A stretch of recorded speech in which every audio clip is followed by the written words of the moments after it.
In this lesson, we're going to talk about how to calculate the value of a magnetic field. So first I want to talk about a couple of unique magnetic field patterns. So if we have a current in a loop, we gave a general explanation in the last lesson, but let's think about it in some more detail.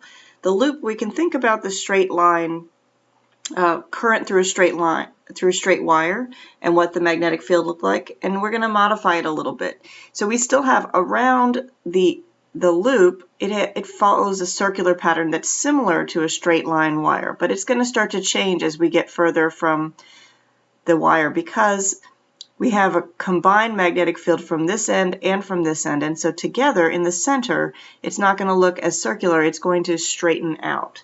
So we're going to have more of a straightened pattern for magnetic field in the center of a loop of current.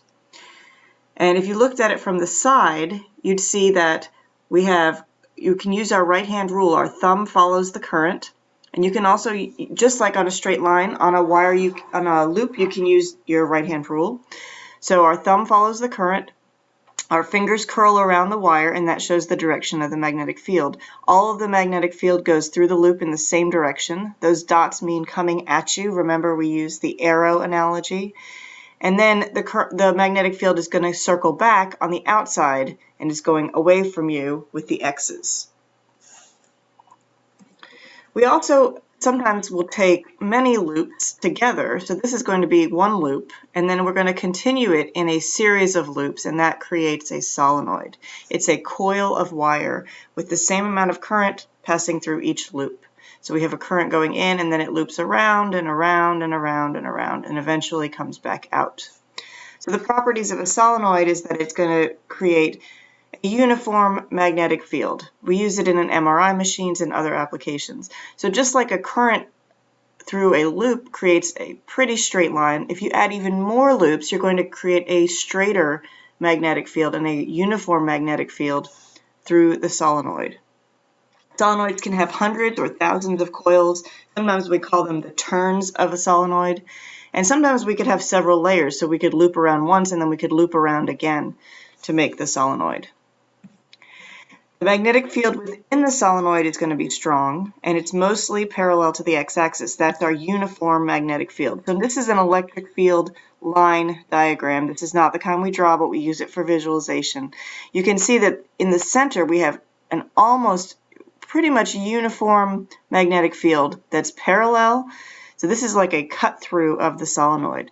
We have the current coming out at the top, and then the current going into the page at the bottom. So it's very strong in the center and it's very uniform, and then as we get out of the solenoid we get a much weaker magnetic field on the outside of the solenoid. So if I give you a current, we're only going to calculate magnetic field from a straight line. We're not going to calculate it from a solenoid or a loop, but you should understand the properties of those magnetic fields. Well, let's say we have a straight line, a straight wire, and it has a current of I. We can calculate the value of the magnetic field from that current, from that wire. So B is our magnetic field. And the equation, this is the equation on your AP Physics 2 equation sheet. This is for a long, straight, current-carrying wire. The magnetic field equals the permeability constant, mu naught. This is on your equation sheet. You don't need to memorize it. The units for it are Tesla meters per ampere. And Tesla is the units that we use to measure magnetic field. We write Teslas and we abbreviate it with a capital T. So that's permeability constant times the current, which is measured in amperes, divided by 2 pi times the R, and R is the distance from the wire to the point where you're measuring. So you start at the wire and measure to a certain point. That'll give you the magnetic field at that point. Now this equation is designed for a very long wire, infinitely long wire, to create a uniform magnetic field. But generally we use this equation anytime that the length of the wire is much bigger than the distance between the wire and where we're measuring. So let's look at some relationships that we get from this equation. The magnetic field, which is B, and the distance from the wire, R, are inversely proportional. That means as magnetic field increases, the distance from the wire must decrease.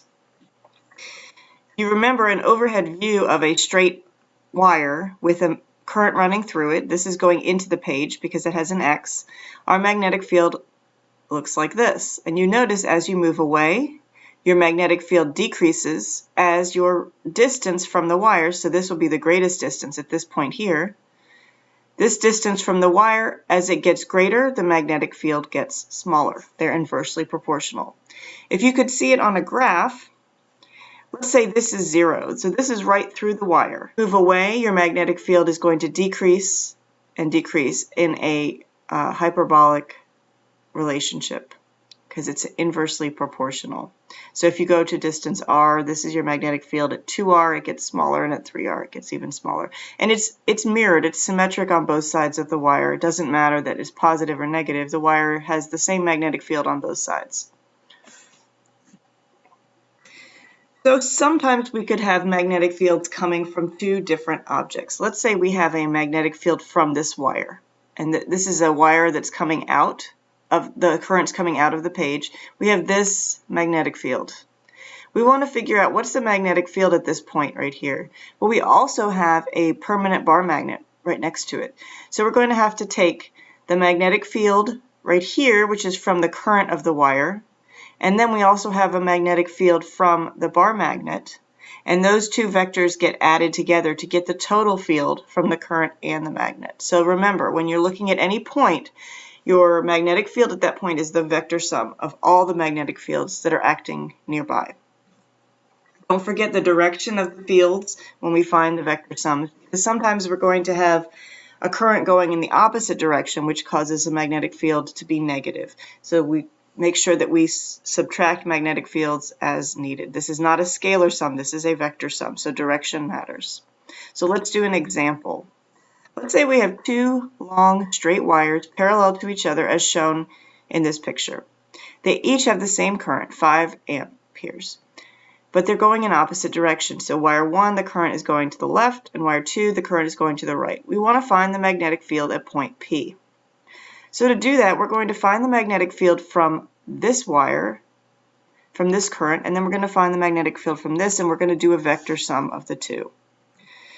So let's visualize. We're going to look at these wires from a different perspective. We're going to look straight into the wires. So now we have the current from wire 1 going away from us. So what we've done is put your visualization is right here, but now we're looking this direction to the left. So we have wire 1 the current going away from us, and wire 2, the current is coming towards us. That's going to create a magnetic field B1 and B2, and you can use your right-hand rule. Put your thumb away from you for wire 1, and that will point your thumb into the paper, and your hands will curl the direction of the magnetic field from 1, and that will lead to a magnetic field from 1 going to the right. We know that the magnetic field from 1 is going to be greater because it's closer to point P. So this is our magnetic field from 1. Then you're going to take your thumb, point it out of the paper for wire 2, curl your fingers around, and you'll get at point P a magnetic field going to the left. So now we have a visualization of what our vectors are going to look like. We have magnetic field from 1 going to the right and magnetic field from 2 going to the left.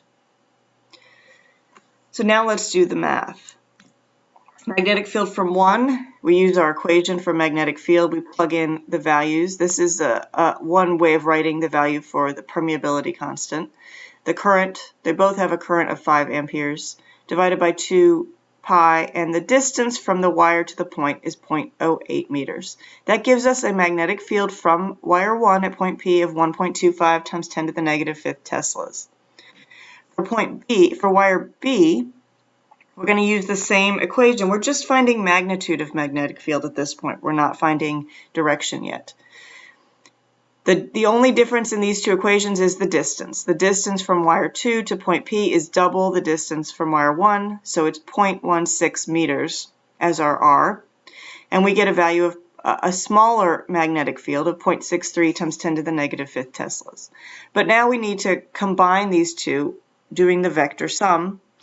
So the magnetic field in the x direction, we're looking at this point P. It's going to be B1 minus B2 and that gives us our overall magnetic field. So we take the magnetic field from one minus the magnetic field from the other. We get 6.2 micro Teslas. Now remember, this perspective is looking to the left at point P. So if we're looking to the left and we get an overall magnetic field that's positive, that means that's to the right. It's actually away from the wires. So it's actually going to be 6.2 microtesla going into the page, because we're looking to the left and our resultant goes to the right from that perspective, which would go into the page. So this is our magnetic field at that point. We've added the two together.